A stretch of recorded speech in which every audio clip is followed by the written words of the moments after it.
D y C. Entonces, en primer lugar hablaremos de la hepatitis viral B y D. Como ustedes saben, esta infección está diseminada en todo el mundo. Aproximadamente 296 millones de personas son portadoras del antígeno de superficie, y en la región de las Américas aproximadamente 5 millones de personas. No vamos a hablar de todas las cifras, pero según la Organización Mundial de la Salud, esta es la situación actual, ¿no? Pese a los programas de vacunación que se están aplicando en varios países del mundo, el problema sigue persistiendo, y eso se agrega a la presencia de la hepatitis delta, ¿no? Que se calcula en 12 millones. En caso de la...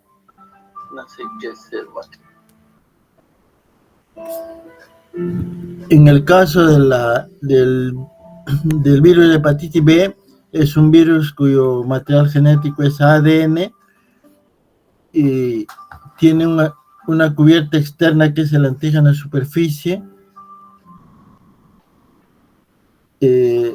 Luego tenemos el antígeno core, y el antígeno E, y la ADN polimerasa, ¿no? Y es importante conocer de que hay 10 genotipos de A a la J que están basados en una divergencia de la secuencia genética del 8%. Es una mala noticia que haya tantos genotipos, pero lo de bueno es que la vacuna actualmente disponible protege contra estos 10 genotipos. En el Perú, lamentablemente, el genotipo F es el que es prevalente y está asociado al cáncer de hígado. Bueno, estos son los genotipos que tienen impacto clínico, pero como hemos mencionado, en el caso del Perú, el genotipo F es el que está asociado a hepatitis crónica y por lo tanto al cáncer de hígado, ¿no?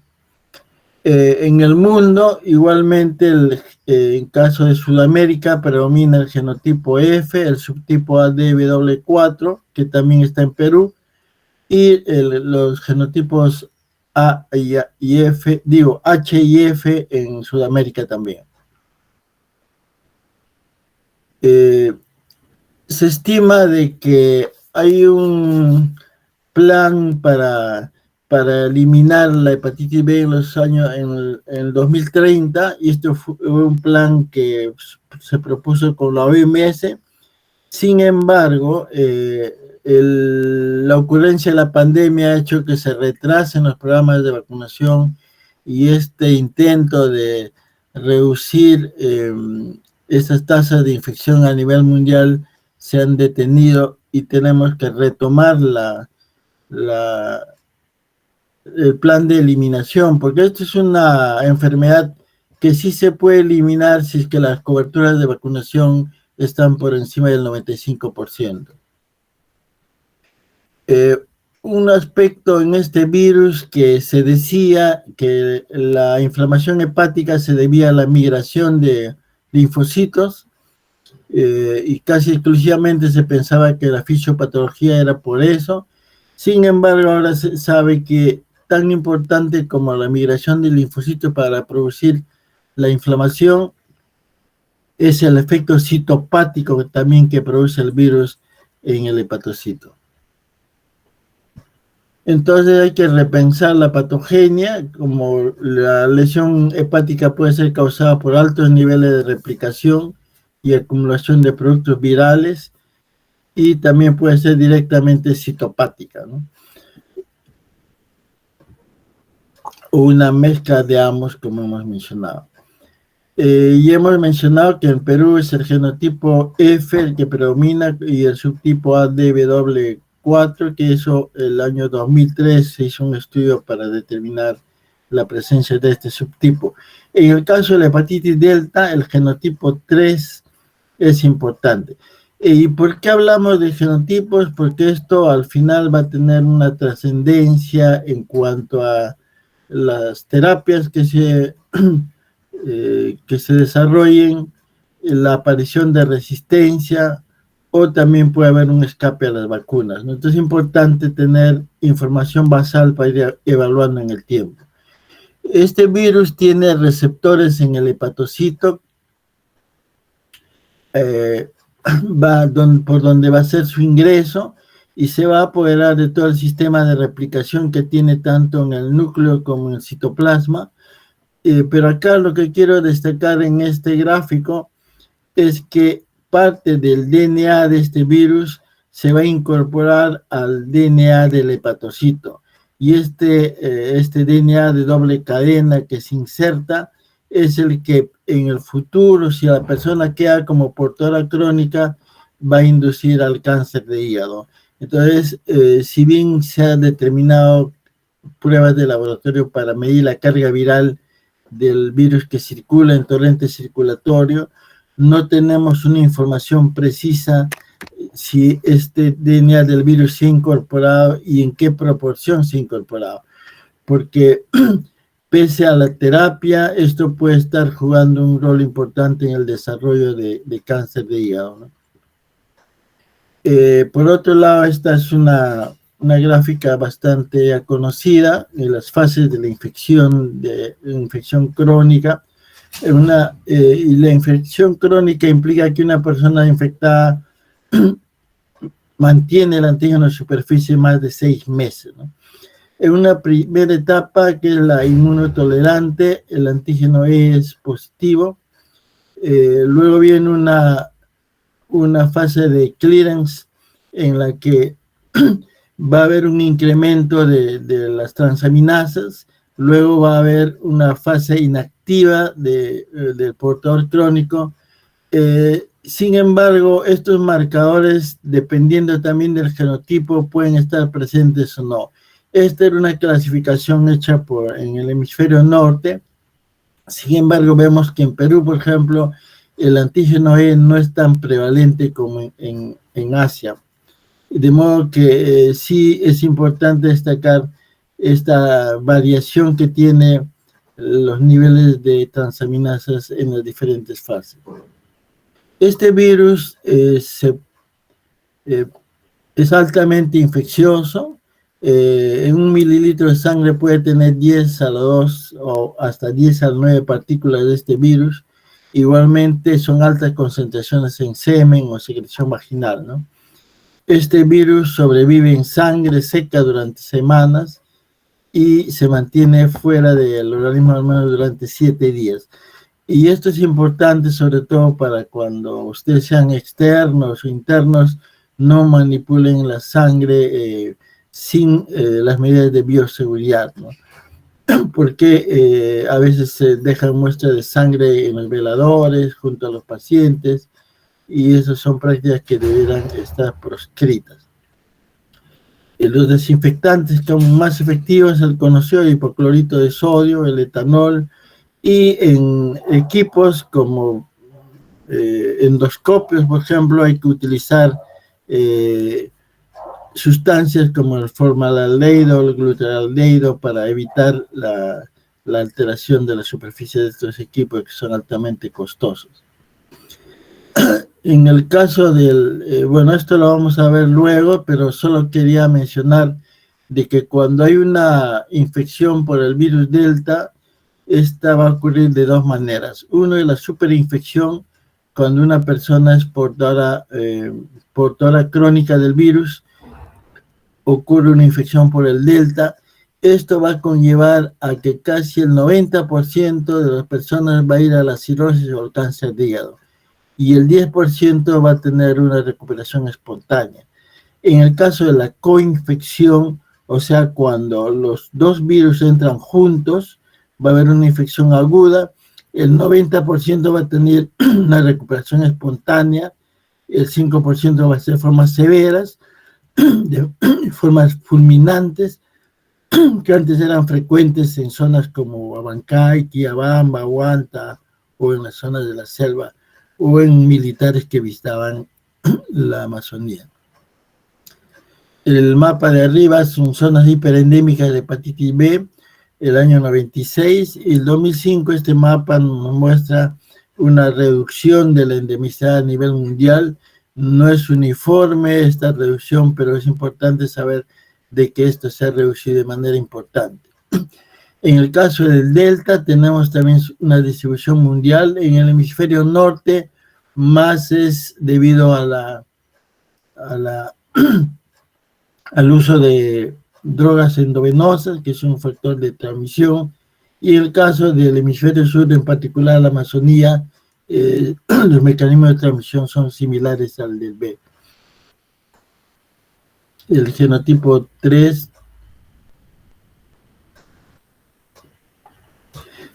Y este gráfico es solo para mostrar de que si nosotros logramos eliminar el virus B, también esto va a estar acompañado de la eliminación del virus Delta. En Sudamérica tenemos la región amazónica con alta prevalencia de hepatitis delta, y en el caso del Perú tenemos este mapa previo a los programas de vacunación, donde las zonas rojas eran zonas hiperendémicas, o sea, más o de mediana endemicidad de hepatitis B. Los círculos azules son los de hepatitis delta, y esto es el mapa ya después de los programas de vacunación que empezaron en el año 91, en donde la prevalencia en promedio es 0.4%, significa que estamos ya en la endemicidad baja. Sin embargo, hay zonas hiperendémicas que aún se mantienen, que hay que mejorar la cobertura de vacunación, como es el caso de Abancay, Huanta, Quillabamba, en el sur del país. Las consecuencias de una infección B por D, un niño de 14 años con cáncer de hígado, y esta niña de 7 años con una cirrosis hepática.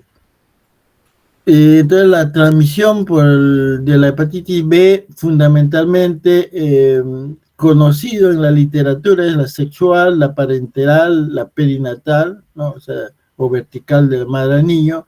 Sin embargo, es importante la transmisión horizontal, donde la saliva es un vehículo, ¿no? ¿Y por qué decimos eso? Porque este es un estudio que hicimos en el año 94, antes de un programa de vacunación en Huanta, donde vemos que en recién nacidos no hay portadores, los anticuerpos pueden ser de la madre en este caso, pero a medida que el niño va socializando, va incrementando el número de infectados y de portadores crónicos, de modo que a los 6 años casi el 10% eran portadores y casi la mitad se habían infectado. Y estos niños no comparten agujas, no tienen tatuajes, no tienen relaciones sexuales, o sea, nada de lo que conocíamos se daba. Y entonces la única explicación para ello es la transmisión horizontal, donde si hay portadores crónicos en un salón, por ejemplo, y estos niños comparten objetos o alimentos, van a infectar a los otros, porque en la boca de todas maneras tenemos microlesiones. Entonces, a través de la mucosa, porque la concentración de virus es alta, se va a producir esta transmisión horizontal, que es la forma más importante de transmisión en zonas hiperendémicas. Otro aspecto importante a saber es de que cuando se inició la terapia contra el virus B, se consideraba de que debiéramos tener valores por encima, la carga viral debiera estar por encima de 2.000 unidades, que era un criterio de elección para tratar pacientes. Sin embargo, en el Perú hemos encontrado de que más del 70% tienen cargas virales menores de 2.000, por lo tanto no serían tributarios del tratamiento. Y el 97% de pacientes con carcinoma de hígado vinculados a la infección previa también tenían carga viral menos de 2.000, ¿no? El 97%. O sea, según esto, los pacientes no debieran recibir tratamientos, y eso era un problema, ¿no? Entonces, frente a esa situación, mientras la norma estaba vigente, lo que hicimos en caso de guantes, a través de la OPS se consiguió un elastógrafo y se medía la rigidez o la fibrosis hepática utilizando este equipo de elastografía para iniciar tratamientos. Como esta prueba no está disponible en todas las regiones, incluso en Lima, hay a la elastografía de transición se pueden aplicar otros parámetros, como vamos a ver. En este caso, el resultado de elastografía se puede dar por la lectura de kilopascales, donde vamos a ver si es menos de 7 una ausencia de fibrosis, si entre 7 a 9.4 fibrosis moderada, entre 9.4 y 12 fibrosis significativa, y en la mayor ya más de 12 ya es la cirrosis, ¿no? Que es una fibrosis grave. Entonces hay un índice de APRI, que es un método bastante simple, que es equiparable a los valores de la elastografía y representan también la misma interpretación. ¿Y cómo se encuentra este índice APRI? Teniendo los niveles de transaminasas y los niveles de plaquetas. Eso multiplicado por 100, vamos a tener un índice APRI que nos va a dar este valor. Esto está disponible en aplicativos y nos indican los niveles de fibrosis que puede tener el paciente. Entonces, en el caso de iniciar tratamiento de la hepatitis B según escenarios, casi todos se decía que la carga viral debiera estar por encima de 2000. Entonces, habían pacientes de estas zonas endémicas en Perú que no tenían opción, ¿no? Entonces, se planteó la posibilidad de iniciar tratamiento con antecedente familiar de cirrosis o cáncer en los pacientes que eran portadores, y esto ha ayudado mucho a que pacientes con cargas virales menos de 2000 se beneficien del tratamiento, ¿no?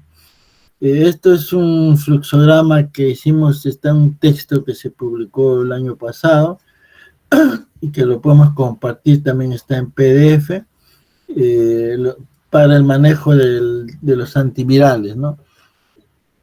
Si el antígeno de superficie es reactivo, puede ir a la cirrosis o puede no estar en la cirrosis. La carga viral es mayor de 2000 y las transaminasas están anormales, entonces esto va a ir al tratamiento. En caso de que estas personas con las cargas virales no sean mayores de 2000, hay la opción de determinar los factores de riesgo en las personas, ¿no? Antecedente familiar de hepatocarcinoma, antecedente familiar de cirrosis o hepatitis fulminante. Entonces, con este criterio se puede dar tratamiento, ¿no? Y esto ya ha sido aprobado por las normas, y el año pasado, en marzo, tuvimos la ocasión de también presentar esta propuesta a la OMS, y en la nueva guía de la OMS ya se considera este criterio de tratamiento, ¿no? El esquema de tratamiento disponible por el Ministerio de Salud y la Seguridad Social es el tenofovir, de 300 miligramos, una tableta al día, y alternativamente, si hay problemas renales, el intercambio con el entecavir, que es 0.5 miligramos, una tableta al día. El tiempo de tratamiento es muy parecido al del VIH, ¿no? No hay un límite y hay que evaluarlo en el tiempo a los pacientes. Lo importante es mantener las cargas virales bajas si esto es posible, o evitar la fibrosis hepática, ¿no? También debemos mencionar de que si una persona ha tenido infección por el virus B, pero no es portador crónico del virus, cuando recibe tratamientos inmunosupresores o tiene, por ejemplo, SIDA incluso, puede haber una reactivación de la infección. Por eso es importante en pacientes que van a entrar a terapia con inmunosupresores o con tratamientos para el cáncer, con anticuerpos monoclonales, debieran ser tratados profilácticamente con entecavir, mientras dure el procedimiento, y hasta unos 2 o 3 meses terminado el tratamiento. Igualmente puede ocurrir reactivación en el caso de la hepatitis delta. En este caso, si no hubiera el B, no hubiera el D, ¿no? Pero en este caso siempre está asociado al B. Esta es la guía que se ha aprobado el año pasado por la OMS, también está disponible en web, que lo podemos compartir a través del delegado. Y justamente lo que les comentaba en las recomendaciones para tratamiento de adultos y adolescentes mayores de 12 años, es el número 3, ¿no? La historia familiar de cáncer de hígado, cirrosis o hepatitis fulminante. Y esto creo es un logro de Perú y de Sudamérica para incorporar este esquema en la norma mundial que ha dado la OMS. Antes, los pacientes, a pesar que tenían alto riesgo de cáncer, cirrosis, por tener cargas virales menos de 2000 no se beneficiaban de ello, ¿no? Lo de bueno es que actualmente tenemos vacunas, la vacuna de segunda generación producida es una vacuna recombinante producida por ingeniería genética, esa es la que está disponible, es una vacuna bastante segura con una eficacia por encima del 95-98%, y es la primera vacuna que previene un tipo de cáncer como es el hepatocarcinoma. Esto es una gráfica bastante sencilla donde se ve que se toma un gen encargado de producir la antígena superficie del virus, se incorpora en gen de levaduras y las levaduras se paltean, piensan que ese gen es de ellas y empiezan a producir gran cantidad de antígeno superficie y eso es la vacuna. No es una vacuna, es solamente el antígeno superficie, no tiene ADN. Y como he mencionado, es una vacuna bastante segura y bastante eficaz. Esta vacuna está disponible para niños y para adultos. En cada dosis de 0.5 en niños contiene 10 microgramos y en los adultos 1 mililitro contiene 20 microgramos, ¿no? Esas son las dosis que se administran tanto a adultos como en este caso 0.5 y 1 mililitro.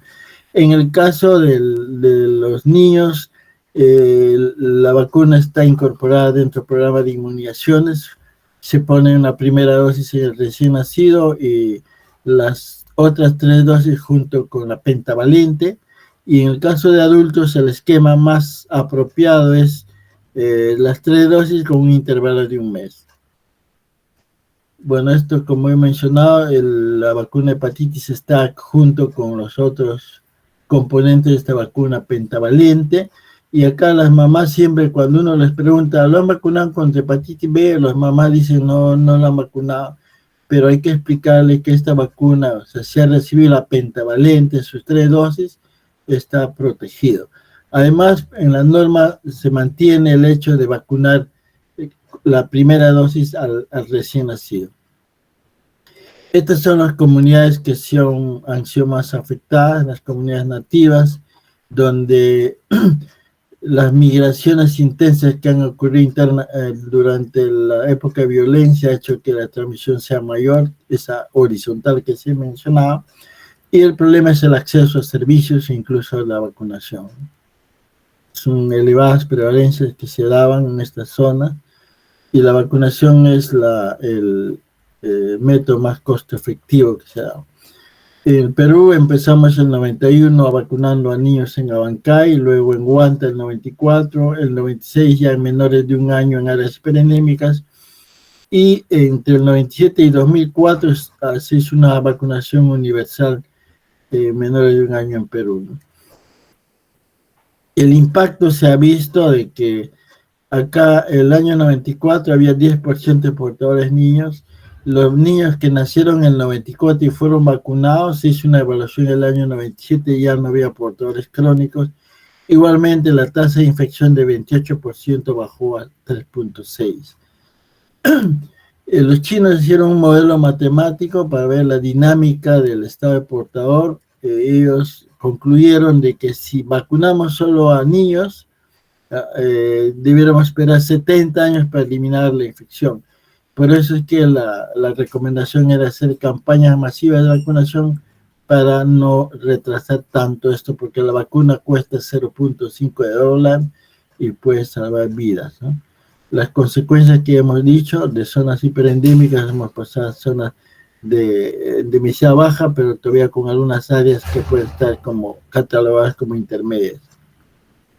El impacto de la vacuna en el mundo se ha dado reduciendo la mortalidad por cáncer, como en este caso en Taiwán. Y en Perú es un estudio que hicimos en Abancay después del año 91 que se incorporó la vacuna. Se redujo de manera importante los casos de cirrosis, cáncer y hepatitis fulminante, como se puede ver en este gráfico. Esto está publicado en PLOS ONE, que también lo podemos compartir. Y acá vemos una reducción importante de las causas de muerte en esta zona de Abancay. En Huanta igualmente, después de 20 años, se ve el impacto de una reducción importante de las tasas de infección. Este es otro estudio donde se ve una reducción importante de la tasa de portadores de hepatitis B. Por lo tanto, la reducción, y esto explica por qué el cáncer, la cirrosis y la hepatitis fulminante se han reducido en estas zonas, ¿no? También debemos destacar que hay una mutación peculiar en el virus de hepatitis B que produce un cáncer de hígado en los niños, en gente muy joven, y son procedentes de estas zonas que hemos mencionado, ¿no? Del sur y del centro del país. Tempranamente hacen cáncer, hay una reducción de estos casos, pero luego ya por encima de los 50, 60 años vuelve a aparecer la presencia de casos con cáncer, ¿no?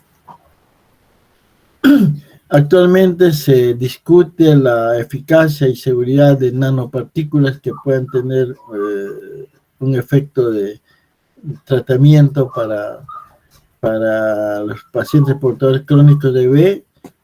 Todavía no hay una indicación de su uso, solo son ensayos clínicos, y también se está probando terapias curativas con CRISPR-Cas y con inmunomoduladores. Esperamos que en los próximos años se avance en este sentido, dada el avance de la tecnología. Esta enfermedad, como hemos mencionado, es factible de eliminarla, por lo menos, si seguimos vacunando a los niños, poniendo el suero de inmunoglobulina a las mamás,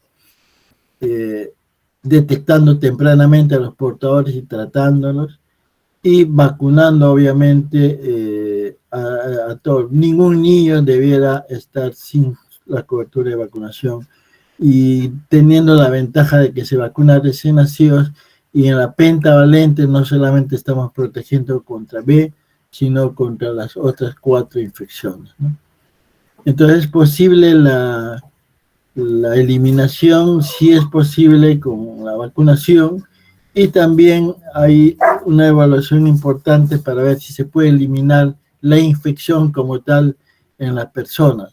Para eso se están haciendo evaluaciones además de los tratamientos antivirales, la inmunoterapia, que podría llevar a la cura funcional y evitar el cáncer de hígado, ¿no? Estas son fotos de un paciente que a los 10 años tuvo un cáncer de hígado. Este paciente fue tratado quirúrgicamente, actualmente recibe su tratamiento antiviral.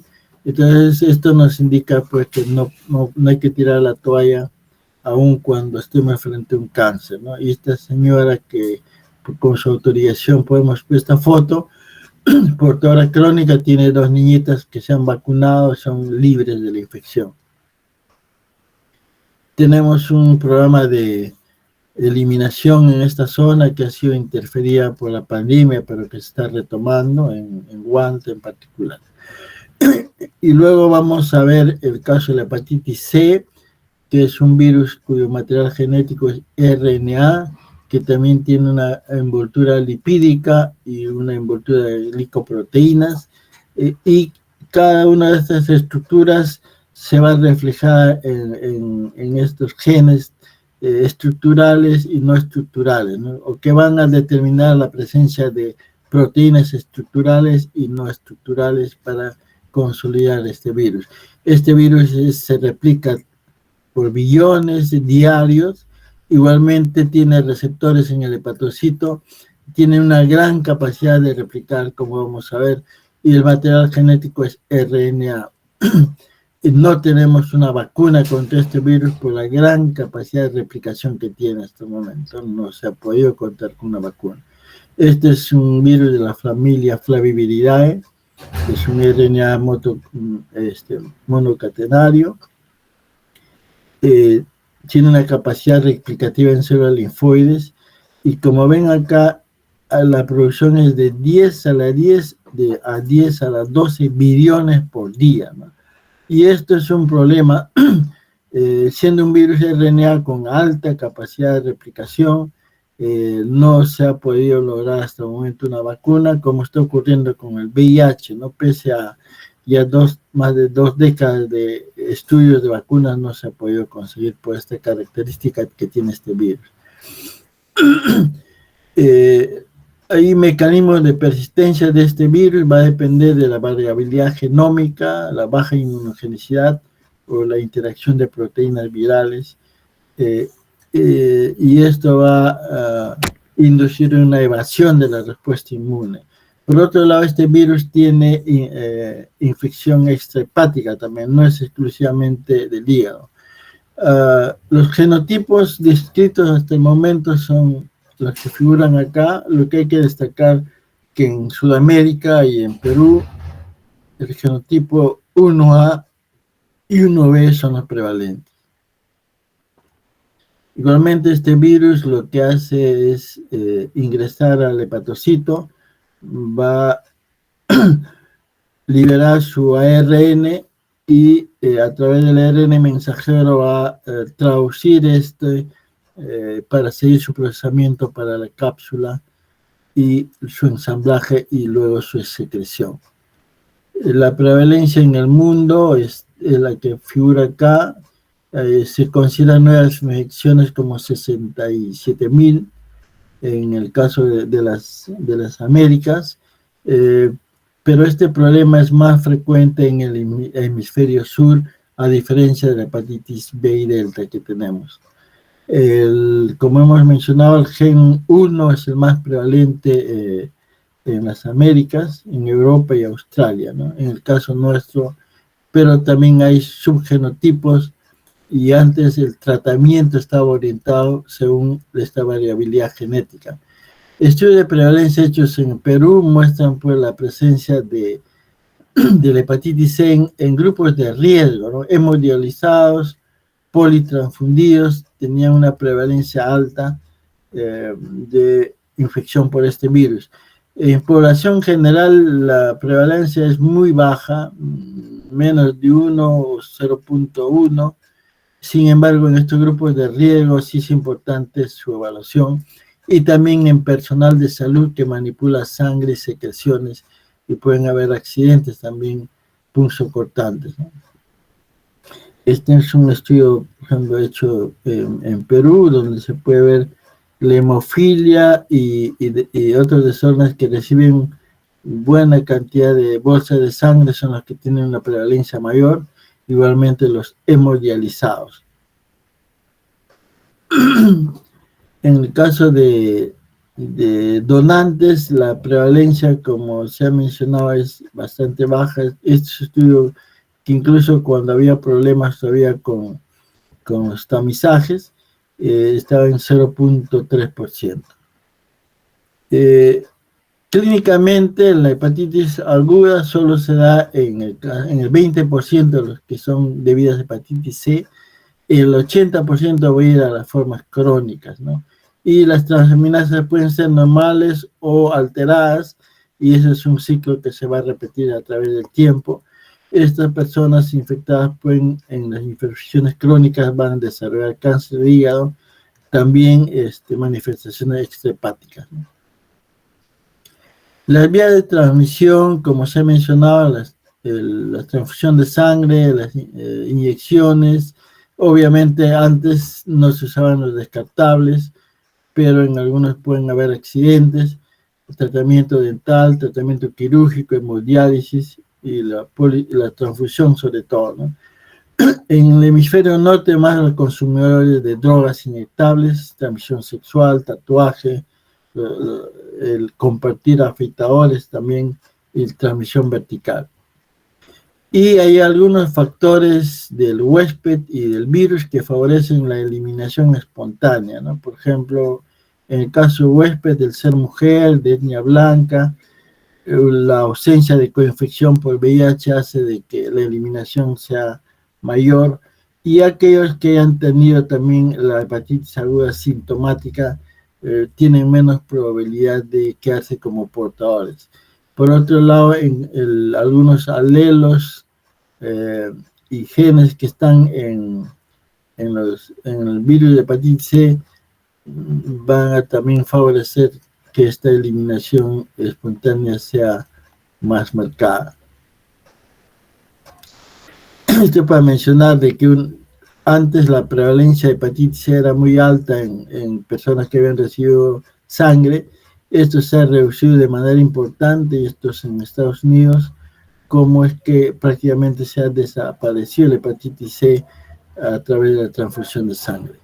Y la infección aguda, como hemos mencionado, es la presencia de unas 2 o 3 semanas después de tener contacto, el aumento del RNA del virus, las transaminasas y la aparición de anticuerpos IgM inicialmente, ¿no? Y la forma crónica, que casi es el 80%, el RNA va a estar permanentemente y va a haber una variación con ondulaciones de los niveles de transaminasa. Entonces, los criterios diagnósticos que se proponen para la infección aguda por hepatitis C son la seroconversión de anticuerpos de reacción negativa o positiva, la presencia de ARN en suero a partir de una reacción previamente negativa de anticuerpos. Y entre criterios auxiliares tenemos niveles séricos de transaminasas marcadamente elevados, exposición conocida, sospecha de personas que tienen hepatitis C durante los últimos 6 meses, y los síntomas clínicos de enfermedad aguda, ¿no? Como son fiebre, náuseas, vómitos, diarrea, dolor abdominal, son síntomas generales, pero que con los antecedentes epidemiológicos uno puede asumir que puede ser debido a hepatitis C si es que las otras hepatitis están negativas. Lo otro es la aparición repentina de la enfermedad, excluyendo obviamente otras causas de hepatitis. El diagnóstico se va a dar por la detección de anticuerpos de tercera o de cuarta generación, y últimamente más usado el PCR. Entonces, si una persona sospechamos de hepatitis C, se le hace anticuerpos con tercera o cuarta generación. Si esto es positivo, se va a una prueba molecular, y esto nos va a servir también para decir si esta persona es tributaria de un tratamiento contra la hepatitis C, porque ahora sabemos que el virus se puede eliminar con tratamiento, ¿no? De unas 8 a 12 semanas. Y si anticuerpos contra el virus son negativos, o no hay evidencia serológica, por lo tanto hay que buscar otras causas si pensamos en una hepatitis. El desarrollo de la investigación y de probar nuevas drogas ha pasado por todas estas etapas desde el año 86, cuando se empezó no había tratamiento. Después empezaron a identificarse las pruebas de diagnóstico, y luego ya la aparición de la ribavirina, y luego han aparecido otros medicamentos que han revolucionado el tratamiento, como el sofosbuvir, ¿no? Y luego ha permitido esto ya la eliminación del virus en el hígado.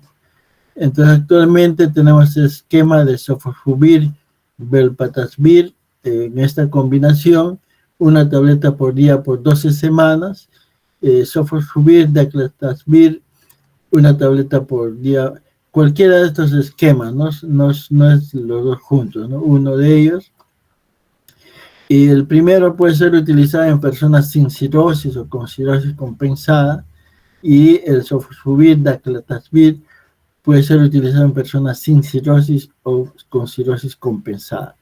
En cirrosis compensada se ampliará el tratamiento a 24 semanas. Esa es la diferencia con la anterior, ¿no? Y también mencionarles de que actualmente ya hay publicaciones que mencionan el tratamiento en la fase aguda de la infección con tratamiento de 8 semanas, que puede reducir el riesgo de cáncer, obviamente de las formas crónicas, y eso ya está siendo incorporado, todavía no está normado. Sin embargo, es importante saber eso, ¿no? Que en las formas agudas también se puede dar tratamiento con antivirales. Pero un desafío que tenemos es el tamizaje y el acceso universal al tratamiento. Bueno, eso es lo que quería compartir con ustedes. Solamente compartí también esta foto del Valle de Huanta, donde la hepatitis era un problema serio. Estas niñas se han beneficiado de las vacunas, están libres de la infección, libres de cirrosis, cáncer, hepatitis fulminante, y eso es un poco la satisfacción y lo que nos mueve estar en este tema. Gracias.